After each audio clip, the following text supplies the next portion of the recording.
हरे कृष्णा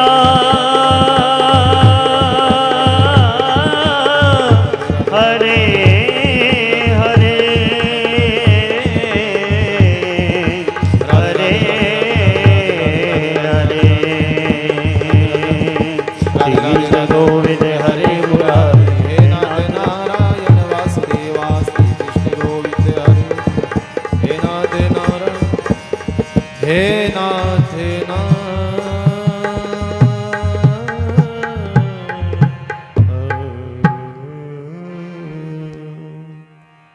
बोली राम गुरुदेव जी महाराज की जय। सियावर रामचंद्र भगवान की जय।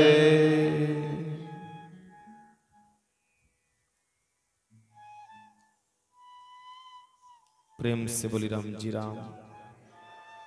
जय श्री कृष्ण। अनंत विराट विश्वात्मा जगत पिता जगत नियंता जगत के आधार जगदीश्वर के पावन चरणों में कोटि कोटि प्रणाम करते हैं। तत्पश्चात राम स्नेही संप्रदाय शाहपुरा पीठ के आदि आचार्य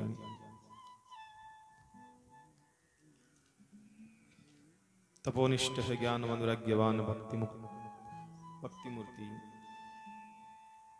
स्वामी जी श्री 1008 श्री रामचंद्र जी महाराज के पावन चरणों में कोटि कोटि प्रणाम। भूत भविष्य वर्तमान के सब संत महापुरुषों के चरणों में कोटि कोटि प्रणाम।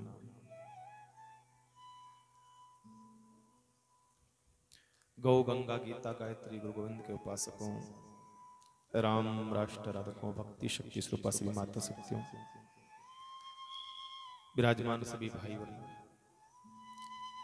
समुपस्थित सभी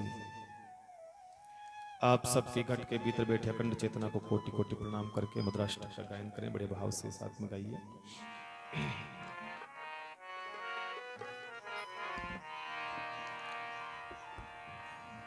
अधरम मधुरम वदनम मधुरम नयनम मधुरम हसितम मधुरम अधरम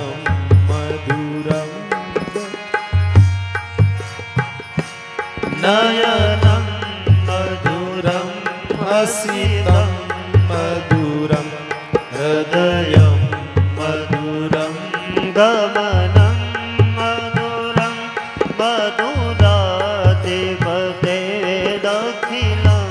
मधुरं वचनं मधुरं चरितं मधुरं वशनं मधुरं चलितं मधुरं भ्रमितं मधुरं मधुराधिपतेरखिलं मधुरं वेणुर्मधुरो रेणुर्मधुरो पाणिर्मधुरो पादो मधुरो नृत्यं मधुरं सख्यं मधुरं मधुराधिपतेरखिलं मधुरं गीतं मधुरं पीतं मधुरं सूक्तं मधुरं रूपं मधुरं तिलकं मधुरं मधुराधिपतेरखिलं मधुरं करणं मधुरं तरणं मधुरं हरणं मधुरं रमणं मधुरं वमितं मधुरं समितं मधुरं मधुराधिपतेरखिलं मधुरं गुञ्जा मधुरा माला मधुरा यमुना मधुरा वीची मधुरा सलिलं मधुरं कमलं मधुरं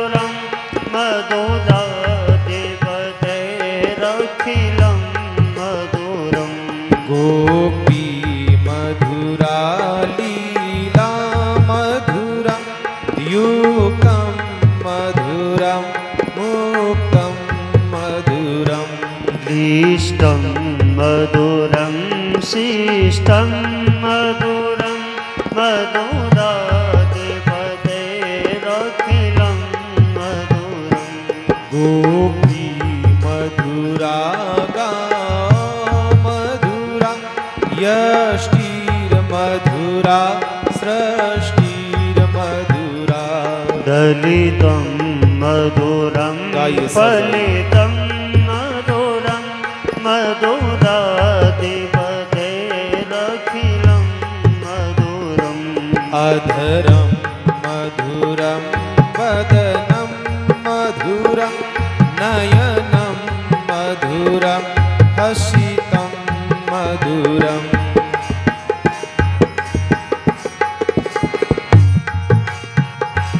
मधुराधिपते रखिलं मधुरं मधुराधिपतेरखिलं मधुरम् मधुराधिपते रखिलं मधुरं मधुराधिपते रखिलं मधुरं मधुराधिपते रखिलं मधुरं मधुराधिपते रखिलं मधुरम्।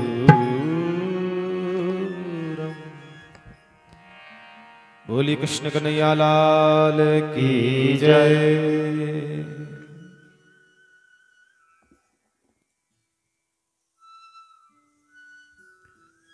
आइए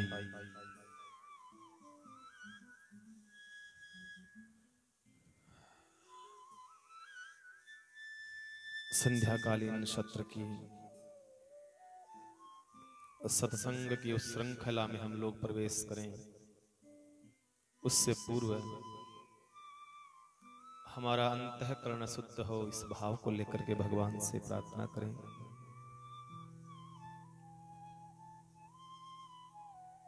क्योंकि कोई वस्तु हो या कोई पदार्थ हो, किसी पात्र में हम लोग लेते हैं, उसको पूर्णतः वह पात्र पवित्र होना अति आवश्यक होता है। आप सब जानते हैं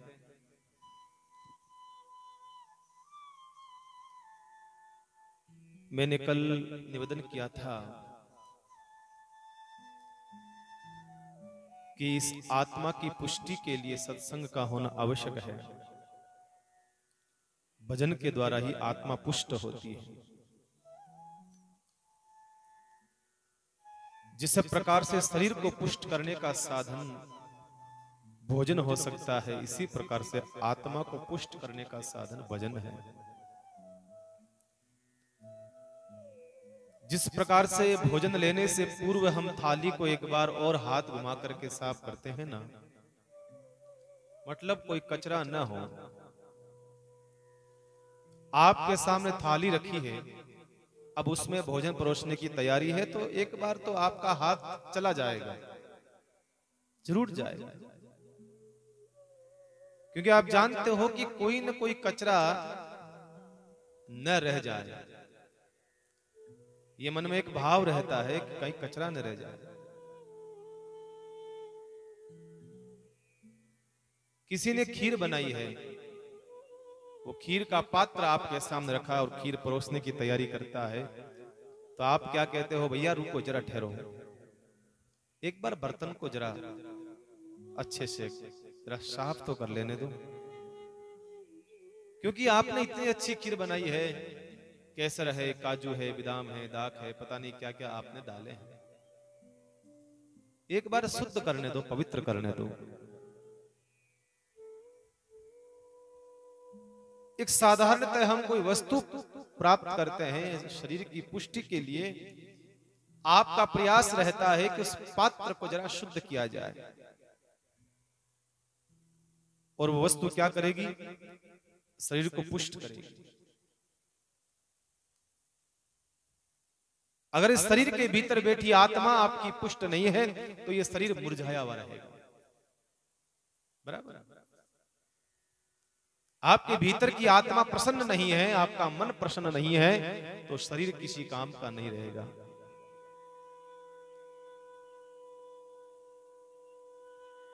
जितनी भयंकर बाहर की बीमारी नहीं होती है, उससे ज्यादा भयंकर भीतर की बीमारी होती है। इसलिए जरा अपने मन के पवित्र, अपने उस भीतर बैठी हुई आत्मा की पुष्टि के लिए जरा उसको पवित्र तो करो। कहीं कोई राग द्वेष रूपी कचरा तो नहीं है उसके भीतर, कहीं उसके भीतर कोई ऐसा मलिनता तो नहीं है जो आपके स्वाद को कशेला कर दे, जो आपके स्वाद को जरा खट्टा कर दे, जो आपके स्वाद को जरा कुछ भिन्न सा बना दे। इसलिए हमें प्रयास करना होगा भीतर की आत्मा को पवित्र करके उस शुद्ध सत्संग को उस पात्र में डालने का श्रेय फिर प्राप्त होगा हम सबको।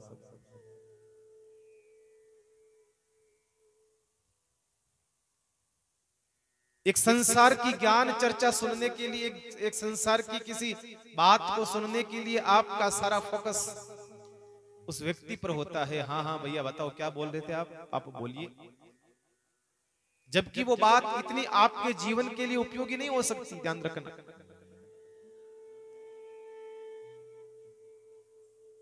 किसी और के विषय में हम लोग इस प्रकार से अपने आप को सम्मिलित कर देते हैं जिस प्रकार से कि ये जीवन में हमारे बहुत काम आएगी ये बात, जबकि कोई काम नहीं आएगी। किसी और व्यक्ति की चर्चा में हम बड़ा इंटरेस्ट लेते हैं, बड़ा मन लगा करके सुनते हैं। ओहो ठहरो भैया, ठहरो ठहरो, वापस सुनाइए, कोई बीच में आ गया था। जबकि मुझे लगता है कि वो जीवन में आपके लिए कोई आवश्यक बात नहीं थी, फिर भी आपने इतना ध्यान देकर के उस बात को सुना। मैं कहना चाहता हूं आवश्यक बात यह है, हम लोग बैठे हैं ना, आत्मचिंतन के बड़ा और कोई आवश्यक जीवन में नहीं हो सकता। आपकी आत्मा के चिंतन से बड़ा और क्या होगा भैया जीवन में? आत्मा से मंथन से बड़ा और क्या हो सकता है? मनोरंजन के लिए बातें हो सकती है, पर मन भंजन के लिए महाराज बहुत कम बातें होती है। इसलिए हमें अपने आप को जरा एकांत करना होगा। आप कहेंगे महाराज एकांत कैसे करें, इतने लोग बैठे हैं हम लोग। एकांत का मतलब समझिएगा मेरे भाई बहन, एकांत का मतलब है कि आप एक का अंत कर दीजिए। जो एक है ना उसका भी अंत कर दीजिए।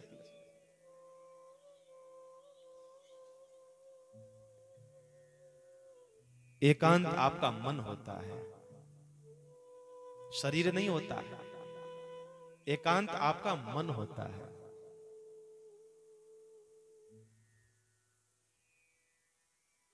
इसलिए जरा सबके बीच में बैठ करके भी अपने आप को एकांत करने का हम प्रयास करके उस शुद्ध विशुद्ध उस प्रसंग को अपने भीतर बैठी पवित्र आत्मा में हम लोग ये बिठाएं। वो पात्र जो है पवित्र है।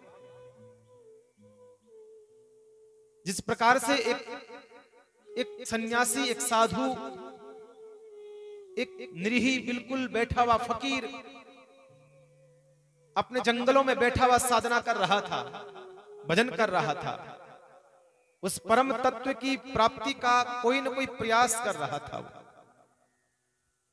भगवत प्राप्ति का वो निरंतर अभ्यास कर रहा था। एक व्यक्ति आया, महाराज, ओ महाराज, संत भजन में लीन था। फिर कहा, महाराज, ओ महाराज, सुनिए ना, बोलो, क्या कहना चाहते हो, बोलिए। कहा कि जरा हमने सुना है कि आप भगवान का दर्शन कराते हो। संत ने कहा, हाँ कराते हैं। करोगे? अवश्य कराते हैं, बिल्कुल भाई। साधु ही तो भगवान का, साधु ही तो भगवान का वो प्रतिनिधि है जो आपको भगवान तक पहुंचाता है। साधु भगवान का पुत्र है जो भगवान तक पहुंचाने की यात्रा में आपके लिए सुगमता प्रदान करता है। बिल्कुल कराता हूं भैया। करोगे? क्या बिल्कुल कराइए। ऐसे सूखा सूखा तो फिर कैसे कराओगे महाराज? ऐसे थोड़ी कराएंगे। जरा थोड़ा घर घर बुलाओ, थोड़ा संतों की सेवा करो, भोजन कराओ, बढ़िया सेवा करो। ऐसे थोड़ी करा सकते।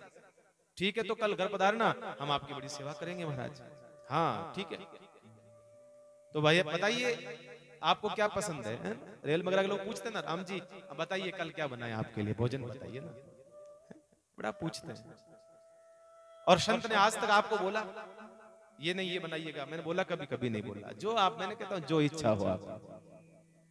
संत की अपनी यही मस्ती है, निज मस्ती है, आपको जो अच्छा लगे बनाओ प्यारे, बस।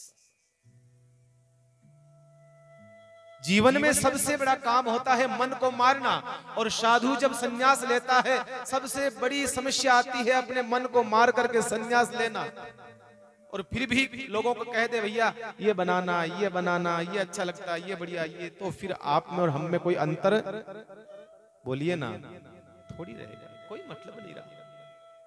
जैसा आपका जीवन है, जैसे आपकी रचना लोलुप्त रहती है, जैसे आपकी जिह्वा खाने के लिए आतुर रहती है, ऐसे ही सन्यासी की रहती है। तो भैया मैं कहता हूं वो आपसे ज्यादा गया बीता माना जाता है भाई, कोई मतलब नहीं, फिर कोई फर्क नहीं पड़ता।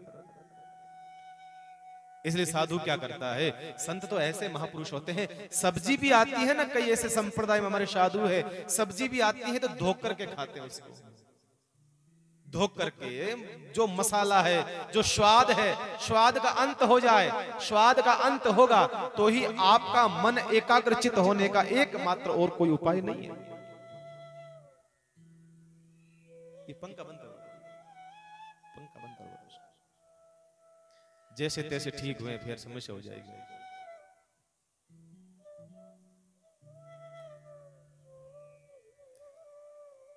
एकमात्र मन को वश में करने का साधन क्या है?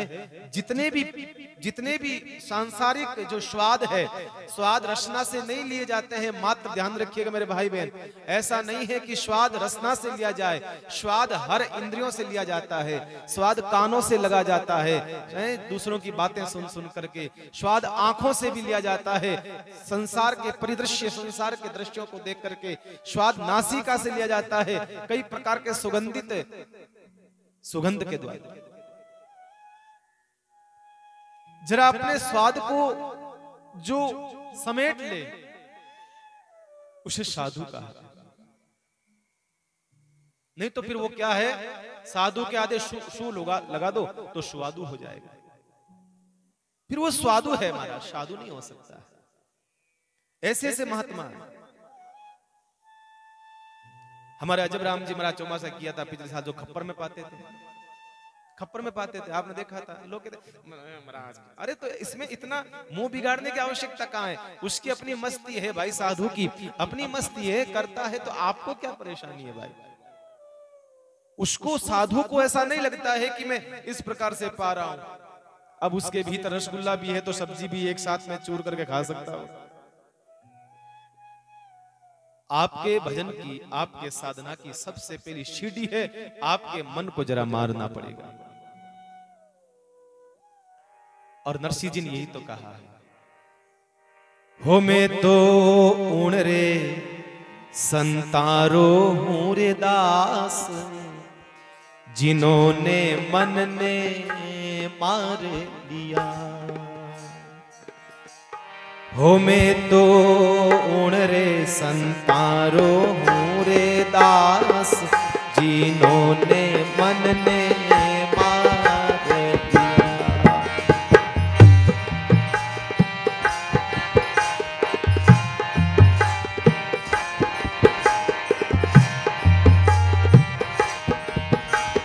मैं तो ऊण रे संतारो हूं रे दास, जिन्होंने मन ने मार लिया। मैं तो उड़ रे संतारो हूँ रे दास, जिन्होंने मन ने मार लिया। मार लिया रे मन ने मार लिया, हो मार लिया रे मन ने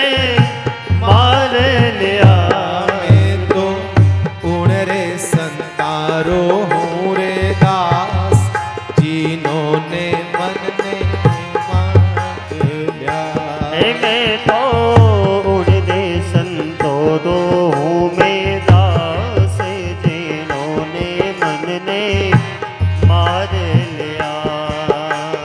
मन माया तन वस किया, किया भरम सब दूर। मन माया तन वस किया, किया भरम सब दूर। राम जी किया भरम सब दूर। राम जी किया भरम सब दूर। बाहर से कछु दिसत नाही, बाहर से कछु, भीतर चमके वारे नूर। जिन्होंने मन ने मान लिया, हो मैं तो उड़दे संतो दो हूँ मैं दास, जिन्होंने मन ने मार लिया। अरे मार लिया रे मन मार लिया, हो मार लिया रे मन ने, मार लिया रे मन ने मार लिया। मैं तो उड़दे संतो दो हूँ मैं दास, जिन्होंने मन में मार लिया।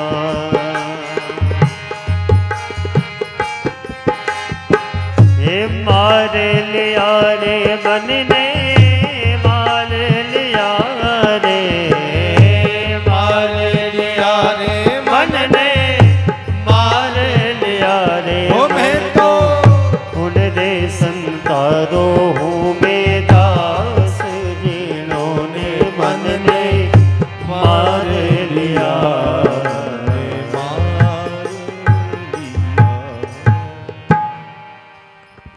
भजन की सबसे प्रथम आपकी सीढ़ी है अपने मन को जरा अपने वश में करने की, और यही कहा है साधुओं ने संतों ने। मैं निवेदन कर रहा था, वो महात्मा के पास आया तो महात्मा ने कहा भैया बुलाओ जरा, घर बुलाइए, जरा कुछ प्रसाद प्रसाद खुआइए ना। ठीक है, क्या पाएंगे महाराज? साधु ने कहा एक काम करना, खीर बनाना अच्छी सी बढ़िया, हमें खीर बड़ी अच्छी लगती है। ठीक है महाराज। उसने खीर बनाई और बढ़िया खीर बनाई, काजू बादाम एकदम पिस्ता केसर जो जो डालने थे सब डाल करके बढ़िया खीर बना करके तैयार करी। महात्मा आए और उसने स्वागत करा है, पधारिए महाराज पधारिए, आसन लगाया बिठाया। एक महात्मा के पास खप्पर था, कई दिनों से उसको धोया नहीं था, बहुत पुराना कोई जाले जमे हुए थे, काम ही नहीं लिया था वो खप्पर, बहुत पुराना था खप्पर, मिट्टी जमी हुई थी, कचरा पड़ा था, अशुद्ध था। ऐसा खप्पर लेकर के महात्मा ने रख दिया। कहा ले भाई प्रसाद बनाया है? कहा वो लेकर के आया, खीर लेकर के आया, बढ़िया खीर। महात्मा ने वो खप्पर आगे कर दिया, डाल दो इसमें भैया। उसने कहा महात्मा जी आप जरा ये खप्पर जो है शुद्ध नहीं है, जरा इसको साफ कर देता हूं, लाइए मैं साफ अच्छे से। कहा नहीं नहीं डाल दीजिए हम पी लेंगे। कहा नहीं नहीं महात्मा जी ऐसे कैसे डाल दें? अरे बड़ी मेहनत से बड़ी जतन से सुबह लगा था मैं, दूध लेकर के आया 5-7 किलो, 2 किलो बचा है, देख लीजिए। इतनी मैंने मेहनत करी खीर को बनाते बनाते महाराज, इतना प्रयास करा, इतनी अच्छी खीर बनाई है मैंने, इतनी मेहनत करी है, केसर डाली है महंगे भाव की, ये डाला वो डाला, अब आप कह रहे हो इस गंदे पात्र में मैं डाल दूं खीर? का डाल दे, क्या क्या होगा? कुछ नहीं। कहा नहीं नहीं महाराज मैं नहीं डालूंगा। महात्मा ने कहा बस यही तेरे प्रश्न का उत्तर है भैया, मुझे ना तो भोजन करना था ना कोई बात, तू जब मेरे पास में आया तूने कहा मुझे भगवान का दर्शन करा दो तुरंत, तो भैया एक बात बता, तू ये बात बता कि तू मेरे ये गंदे पात्र में इतनी महंगी खीर नहीं डाल सकता है, तो तेरा अंतःकरण शुद्ध पवित्र नहीं है, तो इतने बड़े परमात्मा विशुद्ध शुद्ध पवित्र परमात्मा को तेरे भीतर कैसे मैं प्रदान कर दूं? ये बता मुझे, कैसे बिठाऊं तेरे भीतर? अरे जरा अपने मन को तो देख, भगवान को प्राप्त करने की इच्छा है, ये बहुत अच्छी बात है। उससे भी ज्यादा आवश्यक है अपने मन को पवित्र तो कर ले। इसलिए हम यहां बैठे हैं तो जरा आत्मचिंतन करें इस बात का, आत्म मंथन करें इस बात का कि हमारा मन कितना पवित्र है। और ध्यान रखना, कथा इतनी आवश्यक नहीं है जितना मन आवश्यक है शुद्ध होना। कथा नहीं भी सुनोगे तो चलेगा महाराज, कोई आवश्यक नहीं। जिस दिन आपका मन अंतःकरण पवित्र हो जाएगा, बस फिर कोई समस्या नहीं। तो आज वो पवित्रता का दिन है, मैं इसलिए भूमिका बना रहा हूं। आज वो पवित्रता का दिन है। आज क्या शुरू हो रहे हैं? नवरात्रा शुरू हो रहा है। और नवरात्रा में किसकी उपासना होती है? माता जी, मां की साधना होती है। इस मां की साधना में जरा ध्यान रखिएगा, हम रोज सुनते हैं घट स्थापना करी हमने मंदिर को सजाया, हमने ये करा, हमने वो करा, ये बनाया, वो बनाया है। लेकिन ध्यान रखना, हमने माता जी की साधना कितनी करी है? बैठ करके एकांत में चित्त होकर के मां की साधना कितनी करी है? आज नवरात्रा आप पवित्र हो चुके हैं। मैं इसलिए विशेष करके इस प्रसंग को ले रहा हूं कि आज नवरात्रा पवित्र होने चाहिए जहां अपवित्र हो रहे हैं। आज की आने वाली जो पीढ़ी है ना, वो नवरात्रों को सिर्फ एक मनोरंजन का एक कार्य मान करके चलती है साहब। आज का नवरात्रा नहीं रहा है, ध्यान रखना मेरे भाई बहन। आज का नवरात्रा मनोरंजन का एक कार्य हो चुका है, सिर्फ मां की साधना है। ध्यान रखना, ये मां की साधना का त्योहार है, मां की वो पवित्र साधना का त्योहार है, जिस समय बैठ करके आपको आत्मचिंतन करना होगा, आपको आत्म मंथन करना होगा, आपको मंत्र जाप करना होगा। आप जो सिद्धि चाहते हो वो सिद्धि प्राप्त कर सकते हो। आप जो सिद्धि चाहते हो सिद्धि प्राप्त कर सकते हो इन 9 दिनों में। और हम लोग क्या कर रहे हैं? अपने आप को सजाया, अपने आप को संवारा, निकल पड़े संसार के उन चकाचौंध, उन चमचमाती हुई लाइटों के भीतर अपने आप को प्रदर्शित करने के लिए निकल पड़े हम लोग। उन लोगों को बहलाने के लिए उन संसार की वासनाओं के भीतर चले गए हम लोग। हमें जाना चाहिए था मंदिर में, एकांत में बैठ करके मां की चिंतन करना चाहिए था। हम चले गए उन लोगों को खुश करने के लिए। संसार के नाना प्रकार के रूप को बनाया, नाना वस्त्रों को हमने सिलवाया, नाना प्रकार के हमने स्वांग रचे हैं। और मां का कहते हैं साहब गरबा चल रहा है। कौन सा गरबा चल रहा है भैया? ये मां की पवित्रता का दिन है, ध्यान रखना मेरे भाई बहन। और पवित्रता में जब अपवित्रता होती है तो फिर मां महाराज हंसती नहीं है, रोती ही है।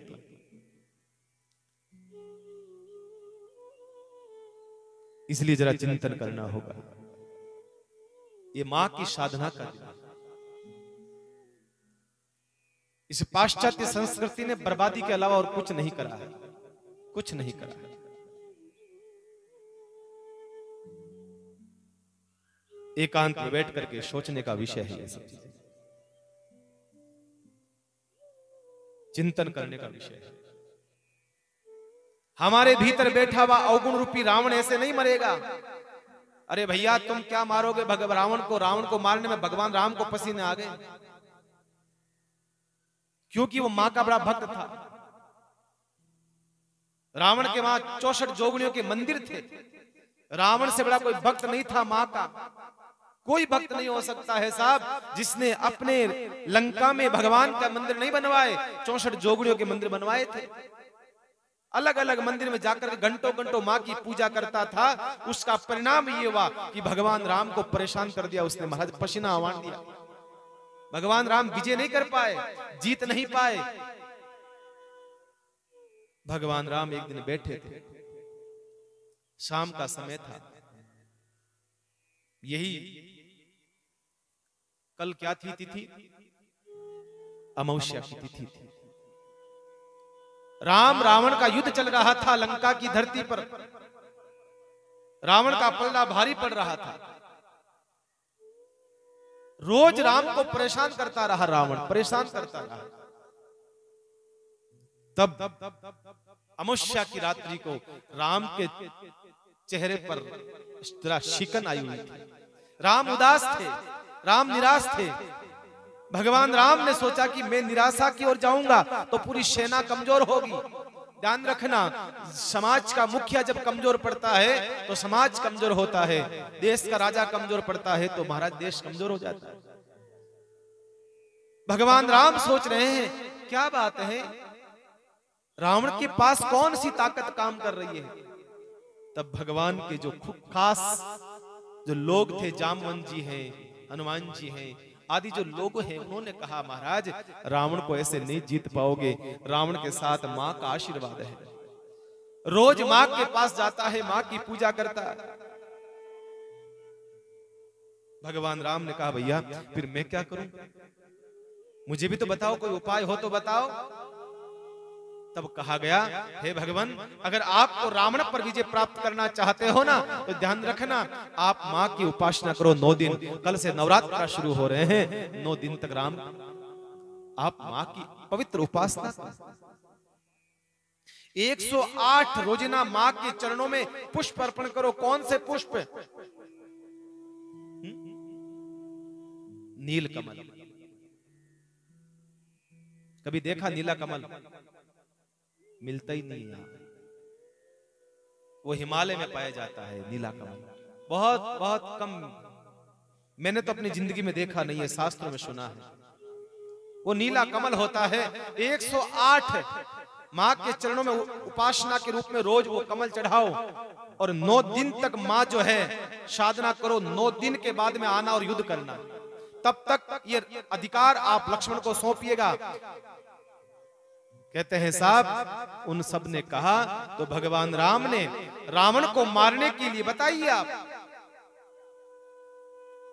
आप कहेंगे हम तो महाराज रावण नहीं, हमारे पास कहां रावण है दुश्मन। रावण का मतलब ये नहीं होता है कि कोई आकार का कोई पुरुष हो, नहीं। रावण का मतलब होता है आपके भीतर बैठा हुआ वो रावण,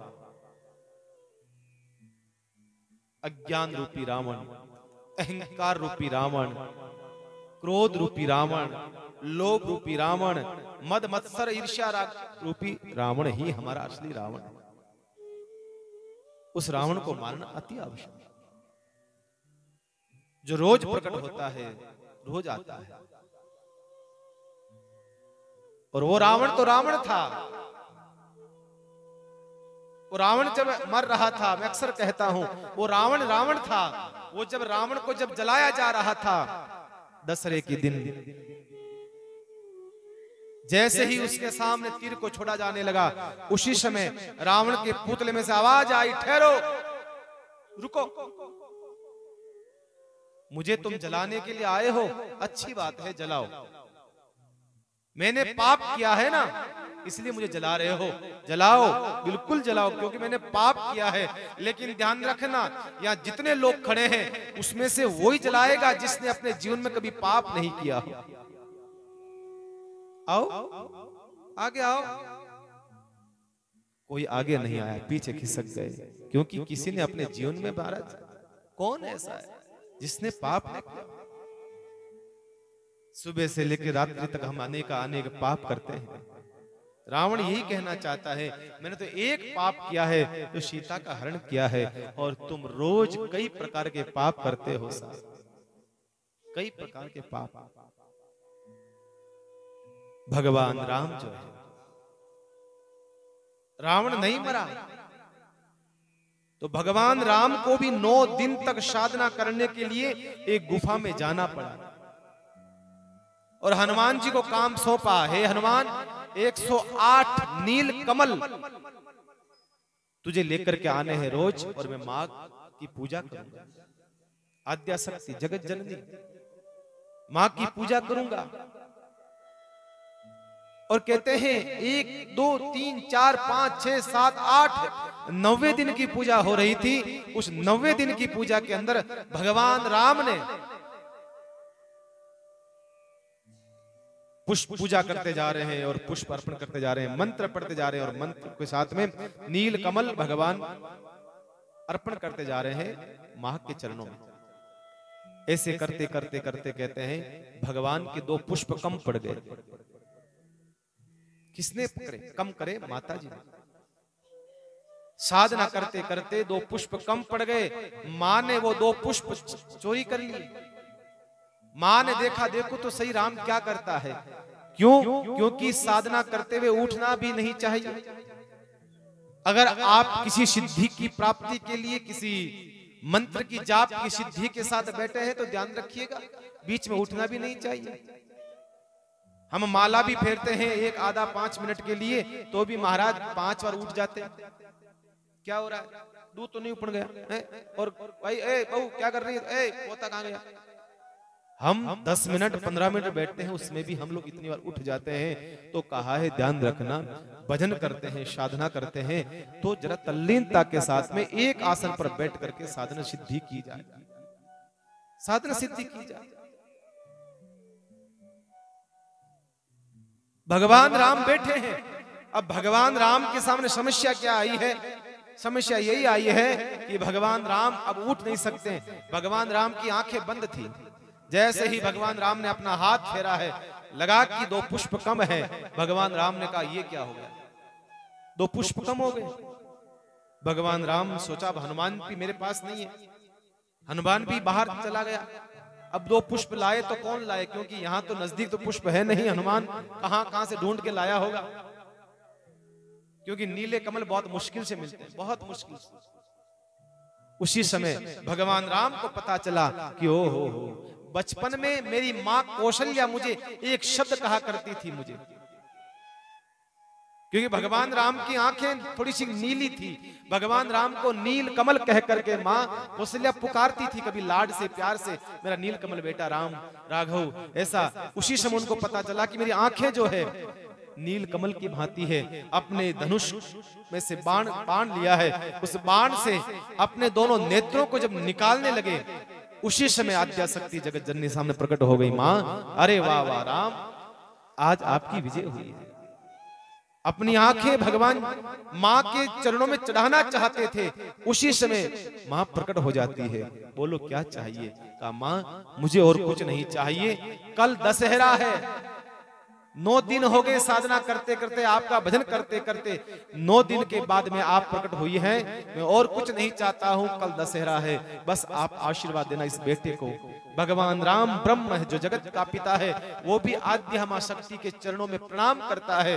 प्रणाम करके निवेदन करता है, मां मैं आपसे प्रार्थना करता हूं, जिस प्रकार से रावण को आपने ताकत दी है, इसी प्रकार से इस राम को भी ताकत दे करके इस दुष्ट रावण का अंत करवाइए। उसी समय मां जगत जननी ने कहा, जाओ राम बेटा, आशीर्वाद है, कल तुम रावण को मारो। ये नवरात्रि है, ये पवित्र त्योहार है जिसमें साधना के अलावा कुछ नहीं होना चाहिए, जिसमें भजन के अलावा कुछ नहीं होना चाहिए, भजन के अलावा। इसलिए जरा त्योहारों की पवित्रता को कायम रखने के लिए हमें जरा समझना हो। सिर्फ एंजॉय कर लिया हमने, मस्ती कर ली, नाच लिए, बीच में माता जी का स्वरूप रख दिया और चारों तरफ हम घूम लिए, डांडिया कर लिया, धूड़ उड़ा दी, ये कर लिया, वो कर लिया, श्रृंगार कर लिया, गाने बजा दिए, डीजे बजा दिए, वो बजा दिए। अभी गणेश चतुर्थी को मैं देख रहा था, जगह जगह गणेश स्थापना हो रखी थी और उस स्थापना के माध्यम से कई वीडियो आए मेरे सामने, देखता था मैं, गाने चल रहे हैं उसके अंदर और वो गणेश जी की प्रतिमा सामने रखी हुई है। अरे भगवान की आड़ में जरा हम लोग ऐसा करेंगे? भगवान की आड़ में ऐसा करेंगे हम लोग? ध्यान रखना, कभी भगवान माफ नहीं करता है, कभी परमात्मा माफ नहीं करता ऐसा। आज पाश्चात्य संस्कृति ने नवरात्रि को ऐसा अशुद्ध कर दिया है, अपवित्र कर दिया है, जिसके कारण से महाराज हमारी संस्कृति धूमिल होती जा रही है, हमारी संस्कृति धूमिल हो रही है, और कोई कारण नहीं है। इसलिए इस नवरात्र में बैठ करके जितना हो सकता है साधन सिद्धि करिएगा।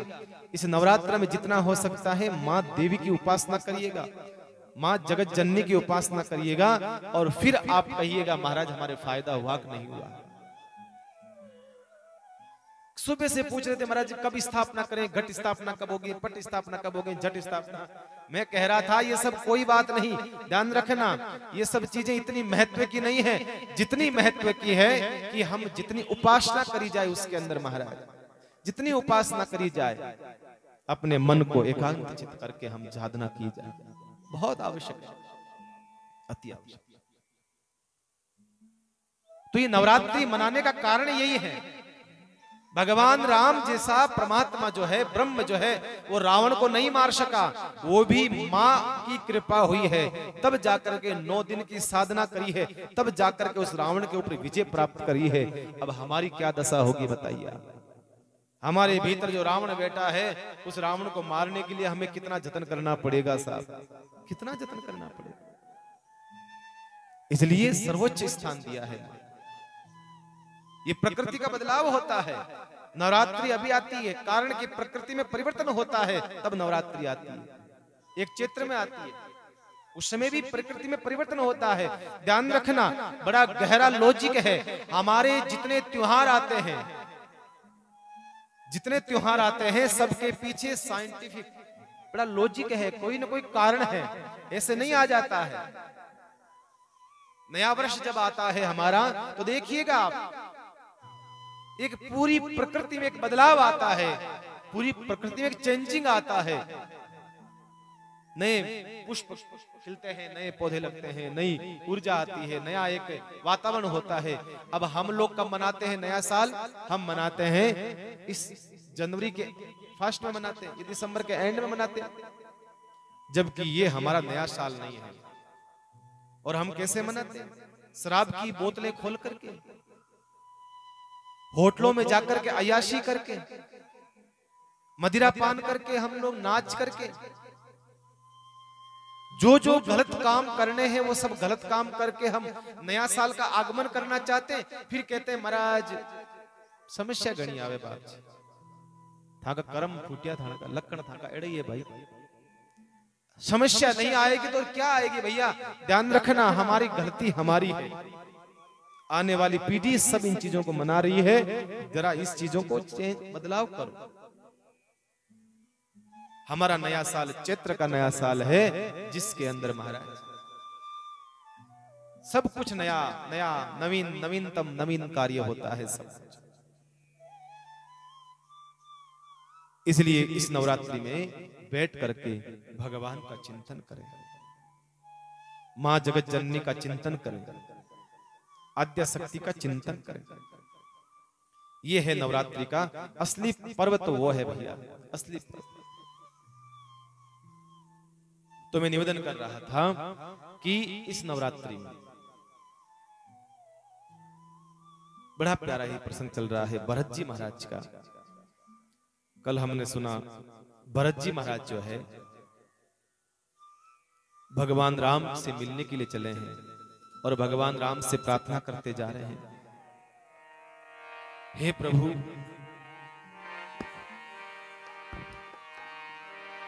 मिल जाओ राम, तरस रही अखियां मिल जाओ राम।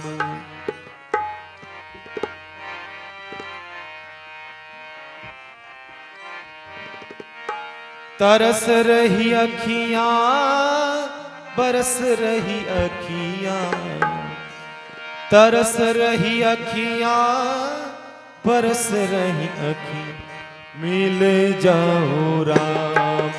तरस रही अखियां मिल जाओ राम, तरस रही। अरे मिल जाओ राम, तरस रही अखियां मिल जाओ राम, तरस रही अखियां मिल जाओ राम, तरस रही अखियां, तरस रही अखियां, तरस रही अखियां, तरस रही अखियां, तरस रही अखियां मिल जाओ राम, तरस तरस रही अखिया। मिल जाओ राम में तरस रही अखिया।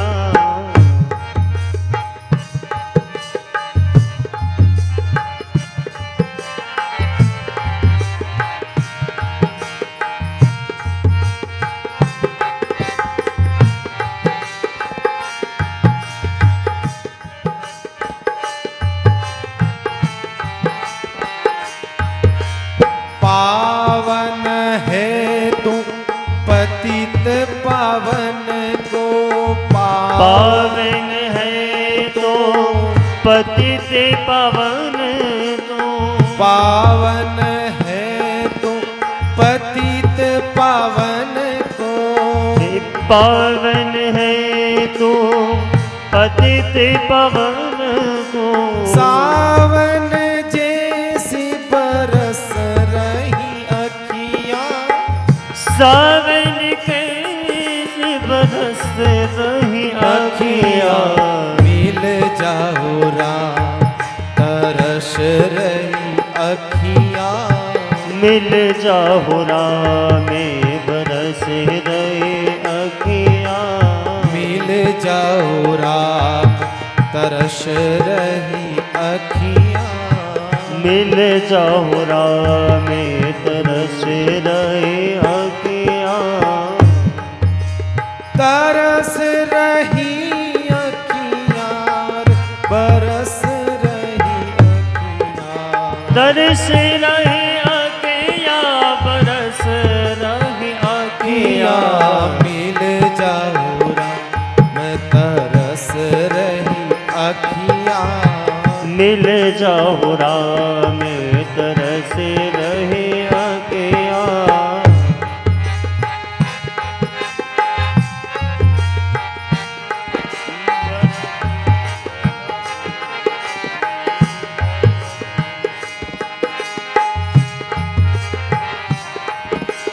जो कोई कहता राम मोही मिलिए। जो कोई कहता राम मोही मिलिए। जो कोई कहता राम मोही मिलिए। जो कोई कहता राम मोही मिलिए। शोध बरस रही अखियाँ। मिल जाओ राम तरस अखियाँ। मिल जाओ राम तरस रही अखियाँ। तरस रही अखियाँ। तरस रही अखियाँ। तरस रही अखियाँ। तरस रहे अखियाँ। मिल जाओ राम तरस रहे अखियाँ। मिल जाओ राम तरस रही अखियाँ।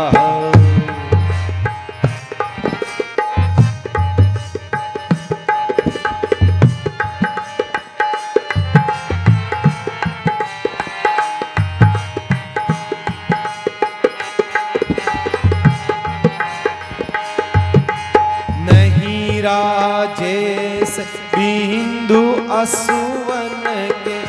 नहीं राजेश बिंदु असुवन के।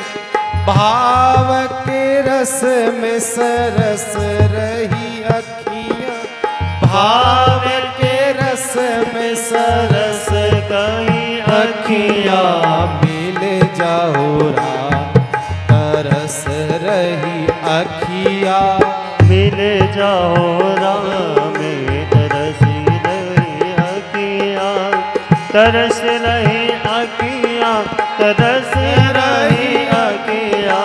तरस रही अखियाँ। तरस रही अखियाँ। मिल जाओ राम तरस रही अखियाँ। मिल जाओ राम तरस रही अखियाँ।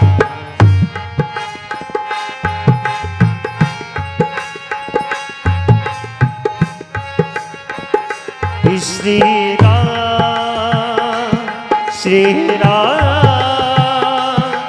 श्री राम श्री राम श्री राम श्री राम श्री राम श्री राम मिल जाओ राम तरस रही अखियाँ मिल जाओ राम तरस रही अखियाँ तरस रही अखियाँ तरस रही अखियाँ तरस रही अखियाँ तरस रही अखियाँ मिल जाओ राम तरस रही अखियाँ मिल जाओ राम तरस रही अखियाँ। हे मिल जाओ राम तरस रही अखियाँ तरस रही अखियाँ बरस रही अखियाँ तरस रही अखियाँ बरस रही अखियाँ अजी मिल जाओ राम तरस रही अखियाँ। पावन है तू पतित पावन को भरत जी कहते हुए जा रहे हैं। ये हमारे संत थे राजेश्वरानंद जी महाराज, शांत हो गए अब तो। रामायण के बहुत अच्छे वक्ता थे राजेश्वरानंद जी महाराज, उन्होंने भजन बनाया है। कह रहे हैं कि भरत जी महाराज ये गाते जा रहे हैं, रोते जा रहे हैं, भगवान से कह रहे हैं हे प्रभु पावन है तू पतित पावन, तू पावन है। और पावन भी कौन सा वाला, कौन सी क्वालिटी वाला? पतित पावन, मतलब पापियों को पावन करने वाला है तू। एक तो पावन जो होता है, जो शुद्ध होता, पवित्र होता है, उसको तू पावन करता, वो वाला नहीं है, वो क्वालिटी दूसरी है। पतित को पावन करने वाला है तू, मतलब जो पाप कर देता है। जैसे हम लोग हैं ना, कलयुग के लोग, ये सब पतित पावन है। हम लोग जितने हैं सब, तू पतित पावन है, ध्यान रखना परमात्मा। इसलिए कहा है पावन है तू पतित पावन को, सावन जैसी बरस रही अखियाँ मिल जाओ राम तरस रही अखियाँ अजी मिल जाओ राम तरस रही अखियाँ। नहीं राजेश बिंदु असुवन के, राजेश्वरानंद जी महाराज कह रहे हैं, नहीं राजेश बिंदु असुवन के, भाव के रस में सरस रही अखियाँ अजी मिल जाओ राम तरस रही अखियाँ। तरस रही अखियाँ बरस रही अखियाँ मिल जाओ राम तरस रही अखियाँ। भरत जी महाराज कहते हुए जा रहे हैं, महाराज ध्यान रखना, ये भगवान के परम लाडले भरत जी महाराज गाते हुए जा रहे हैं और पहुंच गए तमसा तट पर। आज तमसा तट पर भरत जी जैसे ही पहुंचे हैं, भरत जी ने कहा भैया आज रात्रि यहीं निवास करेंगे, आज रात्रि यहीं सोएंगे, क्योंकि भगवान राम आज रात्रि यहीं सोए थे तो हम भी यहीं सोएंगे, सब विश्राम करो। सबको नींद नहीं आई। क्यों? क्योंकि कहावत है ना एक, महाराज दूध से जलावा छाछ को भी फूंक फूंक के पीता है। उनको पता है कि जब सोए थे भगवान राम के साथ में आते समय, तो भगवान राम हम सबको छोड़ करके चले गए।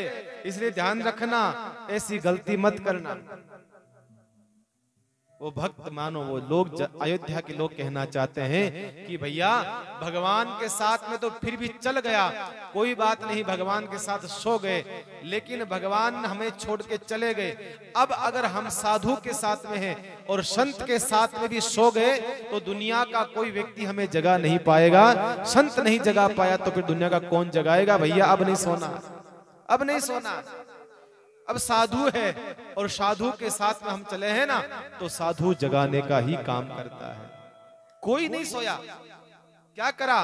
रात्रि भर कोई कहीं बैठा, कोई कहीं बैठा, बैठ करके भगवान का भजन करे हैं, परमात्मा का भजन करे हैं। सारी रात भगवान का भजन करते हुए निकाल दी। सवेरा हुआ, सीधा भरत जी महाराज अपने अयोध्या वासियों के साथ में सीधा गंगा की तट की ओर चल पड़े।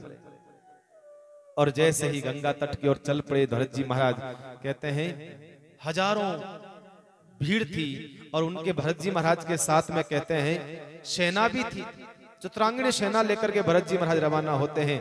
यहाँ पर बाबा तुलसी यही कहते हैं कि भरत जी महाराज संपूर्ण सेना को लेकर के चले हैं और सब तीर्थों का जल लेकर के चले हैं। गुरु वशिष्ठ ने कहा देखो भरत, अगर मान लो भगवान राम लौट करके नहीं आए तो एक काम करेंगे, वहीं भगवान राम को राजा बना देंगे। तो इसलिए सारी सेना सौंपनी पड़ती है। जब राजा बनाते हैं तो राजा को सब तीर्थों का जल लेना पड़ता है। तो एक काम करो, तुम सबको साथ में ले चलो सेना को। इसलिए सब सेना लेकर के रवाना होते हैं। उसी समय कहते हैं जब सेना के पैरों की धूल और घोड़ों के रथों के उन सब की जब खुरों की धूल उड़ी है, तो श्रृंगबेरपुर में रहने वाला निषाद भगवान का लाडला प्यारा मित्र, उसने जब दूर से देखा कोई सेना आ रही है, पता लगाया कौन है, कहा महाराज अयोध्या के भरत जी आ रहे हैं, भगवान राम के छोटे भाई सेना लेकर के आ रहे हैं, शस्त्र सजा है, पूरी सेना तैयार होकर के जा रही है। उसी समय उसके मन में विचार आया, ध्यान रखना, जो जिससे प्रेम करता है ना, उस प्रेम को करने वाले को सामने वाले प्रेमी का कोई अहित नहीं करे, बस ये वो ध्यान रखता है, बस उसका बुरा नहीं होना चाहिए। आप किसी से प्रेम करते हो ना, तो आप प्रयास करोगे कि उसके सामने वाले के किसी प्रकार की कोई दुर्घटना न घटे, किसी प्रकार की कोई तकलीफ ना पड़े। और श्रृंगबेरपुर का वो राजा वो है, भगवान राम से इतना प्रेम करता था, इतना प्रेम करता था। कहते हैं तुरंत उसके मन में क्या विचार आया कि हो न हो, भरत क्या चाहता है, राम जंगल में गया है, अकेला है, 14 वर्ष के लिए गया हुआ है, लौट करके आएगा तो कहीं राजा तो वापस वो बन जाएगा। इससे अच्छा है वनवास में ही मैं इसको खत्म करके मैं परमानेंट राजा बन जाऊं, सदा सदा का राजा बन जाऊं।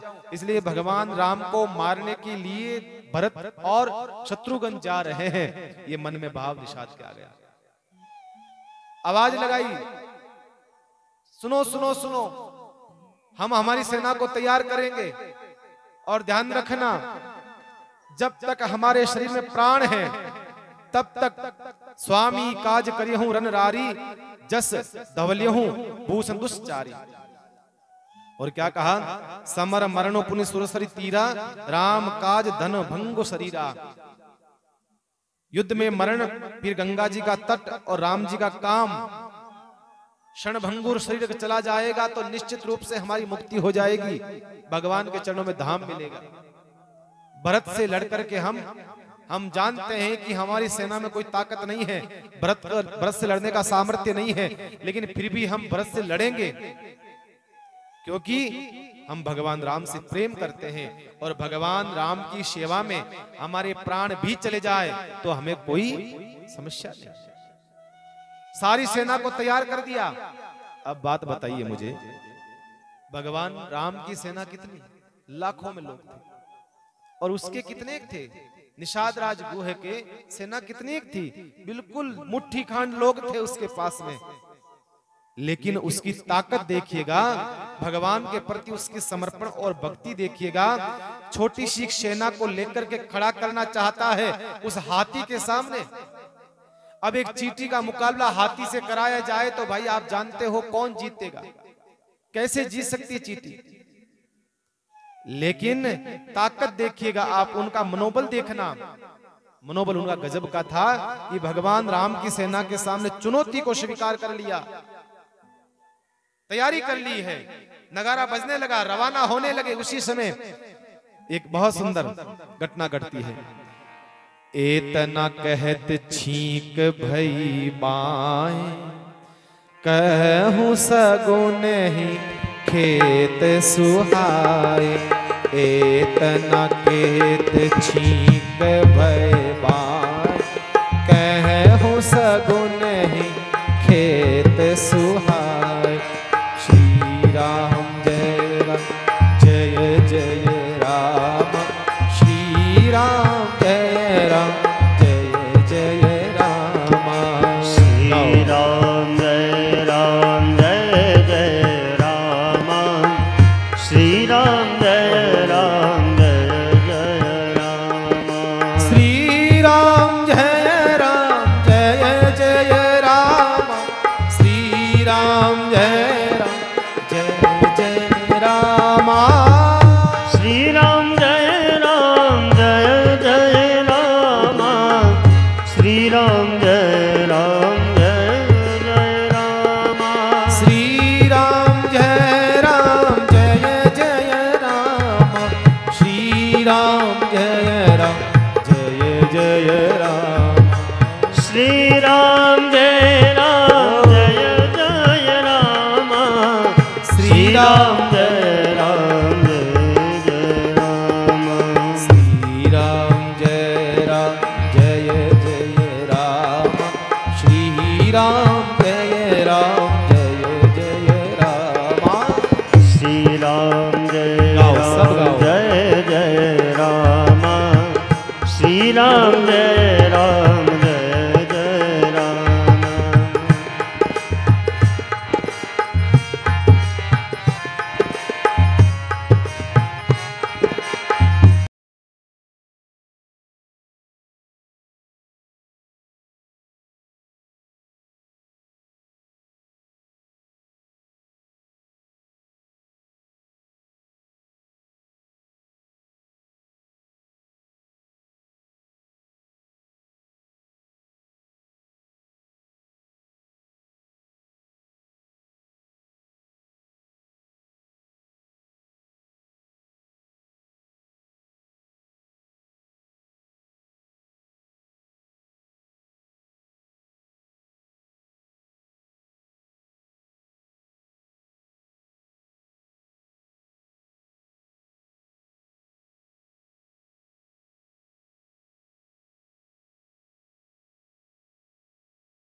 पतित पावन सीताराम।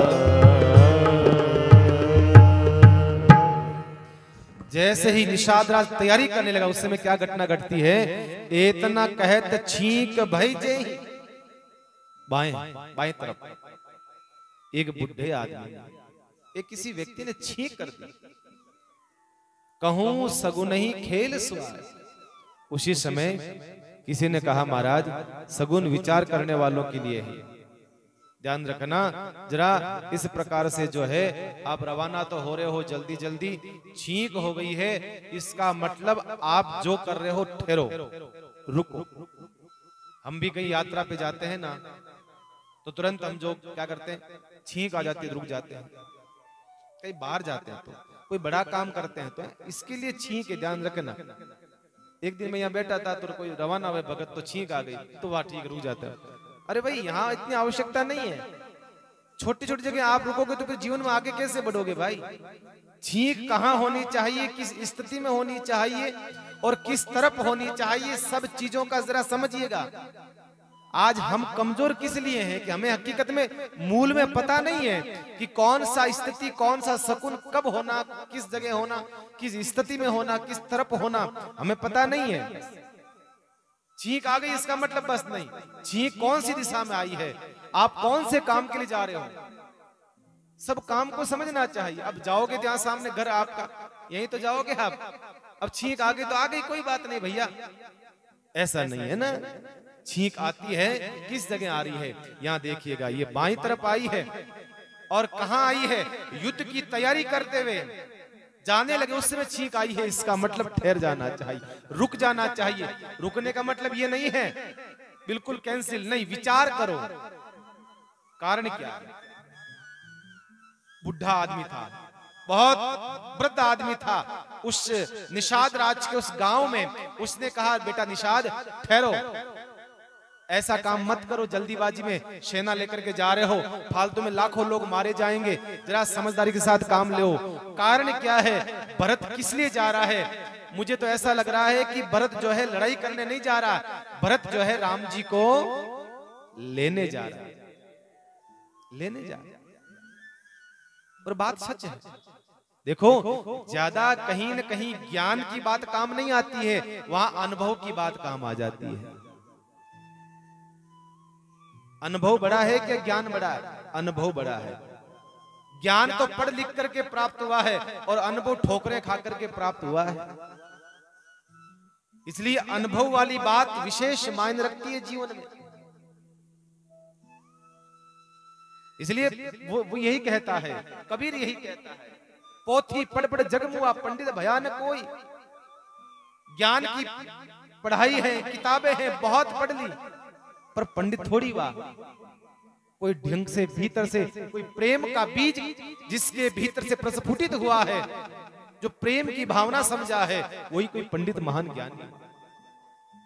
कबीर कहना चाहता है, मैंने पहले भी कहा है, कबीर ज्यादा शब्दों का मालिक नहीं है।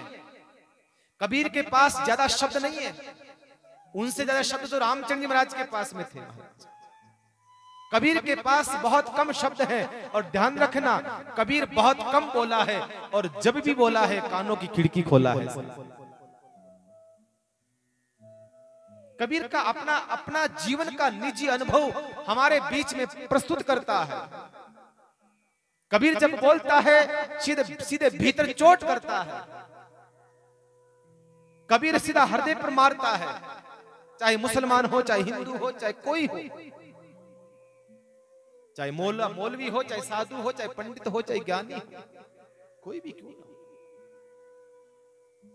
कबीर को जिसने अच्छे से समझ लिया, उसका जीवन सुधर गया।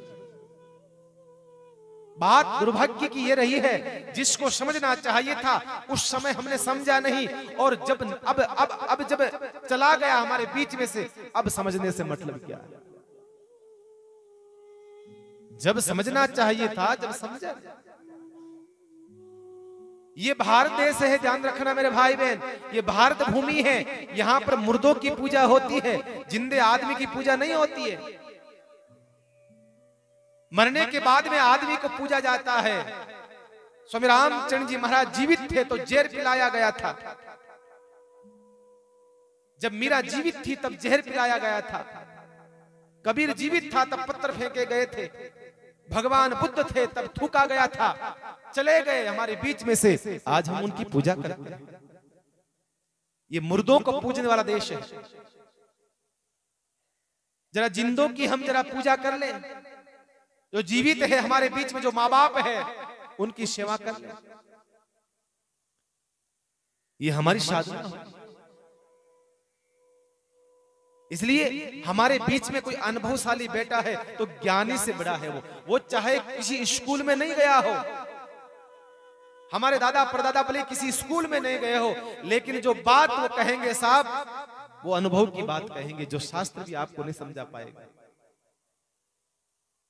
बुढ़ा आदमी बोलता है ना, वो आदमी नहीं बोलता है, उसके जीवन के कई बसंत बोलते हैं, उसके जीवन के कई साल बोलते हैं। वो व्यक्ति जब बोलता है, उस बुढ़े आदमी की बात को सम्मान करा है। देखिए आप कहा, हाँ बताइए कैसे करें इनकी परीक्षा, हम कैसे करें परीक्षा, ये युद्ध करने जा रहे हैं, कहां जा रहे हैं? का एक काम करो, 3 प्रकार के भोजन भेजे जाएं, फल फ्रूट, कंदमूल फल फूल, मछली और मांस। तीन प्रकार के, रजोगुण, तमोगुण, सतोगुण, तीन प्रकार के भोजन भेजे जाएं। अगर वो मांस को स्वीकार करते हैं, देखो कितनी गजब की तरीका है भाई, युद्ध भी नहीं करना पड़े, समाधान हो जाए। तो निषाद ने पूछा, आप बताइए कैसे परीक्षा करें, ये युद्ध करने जा रहे हैं या मित्रता करने या लेने? कहा एक काम करो, तीन प्रकार का भोजन भेजा जाए, जिस भोजन को स्वीकार कर लेंगे समझ जाएंगे हम वो किस लिए जा रहे हैं। तो तीन प्रकार का भोजन भेजा गया। कहते हैं मांस भेजा गया हिरणों का, मछली भेजी गई, कंद मूल फल फूल भेजे गए। भरत जी ने तीनों में से एक स्वीकार करा, फल फूल। समझ गए कि हाँ हाँ नहीं नहीं नहीं, नहीं ये भगवान राम को मारने नहीं जा रहे हैं, ये तो भगवान राम को लेने जा रहे हैं। मतलब सात्विक प्रवृत्ति है। फल खाइएगा। मैं अक्सर कहता हूं, अगर भजन करना चाहते हो, सुमरण करना चाहते हो, अन्न में दोष हो सकता है, अन्न में दोष हो सकता है, क्योंकि जो अन्न कमाया जाता है किसी न किसी प्रकार से, वो अन्न उगने से लेकर के हमारे आंगन में आने तक, हमारे रसोई में आने तक, उसमें कई प्रकार के दोष होते हैं। फल में दोष नहीं बताए गए हैं, इसलिए अन्न खाना से ज्यादा फल सात्विक माना जाता है। तो आप फल को स्वीकार करते हैं। भरत जी उसी समय समझ जाता है, समझ गए कि ये भगवान के लाडले भक्त और भगवान को लेने के लिए जा रहे हैं। उसी समय पूछा महाराज, भरत जी ने कहा, गुरुदेव से पूछा, महाराज वो कौन है? भरत जी के गुरुदेव ने दूर से प्रणाम करा है। उसने जब निषाद राज ने वशिष्ठ जी को प्रणाम करा है, दूर से प्रणाम करा। क्यों? क्योंकि अछूत लोग माने जाते थे, और वशिष्ठ वो ब्राह्मण था, वो ब्रह्मा का बेटा था। अब थोड़ा सा तो मन में रहता है ना भाई, अछूत है, थोड़ा सा जाति का तो फर्क तो होता ही है उसके मन में। गुरुदेव वशिष्ठ के मन में था, दूर से आशीर्वाद दे दिया, खुश रहे भाई बेटा, खुश रहे। जब ये आशीर्वाद दे रहे थे तब भरत ने पूछा, गुरुदेव कौन है वो जिसको दूर से आशीर्वाद दे रहे हो? कहा बेटा वो निषाद है। कहा ऐसा कौन है वो जो आप इसको आशीर्वाद दे रहे हो? कहा वो है ना तेरा भाई जो है ना राम, उसका पक्का मित्र है, उसको गले लगाया है राम ने। ये बात जब सुनी है, भरत तो महाराज रथ से कूदे भागे, और हा निषाद कह करके निषाद दूर से प्रणाम करना चाहता है। भगवान दूर रहो, हम अछूत हैं, हम ऐसे हैं वैसे हैं, हम पापी हैं, अदम हैं, निर्लज्ज हैं। लेकिन भरत जी तो उसको गले लगा लेते हैं पकड़ करके जबरदस्ती। कहा भैया तू राम जी का लाडला है, राम ने तुझे गले लगाया हो, इससे बड़ा तू पतित का पावन क्या हो सकता है? तू सबसे पवित्र है, पापी तो हम हैं जो हमें राम छोड़ करके तेरे पास में आए हैं। तू पवित्र सबसे ज्यादा तू है भैया, तू पवित्र है। गले लगा लेते हैं भरत जी महाराज। भरत कहते राम राम कहीं जे जमुआई, तिन्हीं ने पाप पुंज समुआई। अरे जमुआई लेते समय जो राम राम करता है साहब, वो भी कहते हैं हमारे प्रणाम करने योग्य हैं। ये तो राम लाय और लीना कुल समेत जसु पावन कीना। भैया राम ने तुझे गले लगाया है, राम ने जिसको गले लगा लिया है उसके लिए हम छुआछूत कैसे कर सकते? गले लगा लिया। ध्यान रखना मेरे भाई बहन, हमें छुआछूत जहां करनी चाहिए हम वहां छुआछूत नहीं करते हैं, जहां नहीं करनी चाहिए वहां छुआछूत करते हैं साहब। कहां करनी चाहिए छुआछूत? जो भगवान का लाडला भक्त हो उसके साथ में छुआछूत करें हम लोग, तो संत सेवी हो उसके साथ छुआछूत करें हम लोग। आपकी शादियां होगी, ध्यान रखना, सब घरों में शादियां होगी, वहां घरों में कई प्रकार के जो वेटर आते हैं, महंगी होटलों में जो शादियां करते हो, जो वेटर खाना खिलाते हैं साहब, कभी जात पूछते हो आप लोग? भैया ये डाल देना, भैया डाल देना, सब उसके सब हाथ का खाते हो आप लोग? कोई जाति नहीं पूछता उस समय। जहां भ्रष्ट होना है वहां तो होते हैं, जहां भगवान के लाडले भक्त हैं वहां पर हम इस प्रकार का भाव रखें कभी नहीं। भगवान कहता है मैं उसको कभी माफ नहीं करता, मैं कभी नहीं। गले लगाया है, कहते हैं छोड़ने का नाम नहीं। निषाद ने कहा अरे भरत भैया हम तो पापी हैं, अरे हम तो ऐसे हैं, निर्लज हैं, कपटी हैं, ये हैं वो हैं। भरत जी ने कहा भैया जिस राम ने तुझे अपना लिया है तू पापी कैसे हो सकता है? तू तो धर्मात्मा है भैया, सबसे महान आत्मा है। कहते हैं उसके बाद में भरत जी महाराज पधारे श्रृंगबेरपुर। भगवान राम कुटिया, जिस कुटिया में भगवान शयन करते हैं रात्रि के समय सीता मैया, उस कुटिया में जाकर के उस चरण रज को भगवान भरत जी के महाराज माथे पर लगाते हैं, धन्य होते हैं। इस प्रकार से जो है भरत जी जो है श्रृंगबेरपुर की तक पधारते हैं। आगे इनकी यात्रा कैसी रहती है।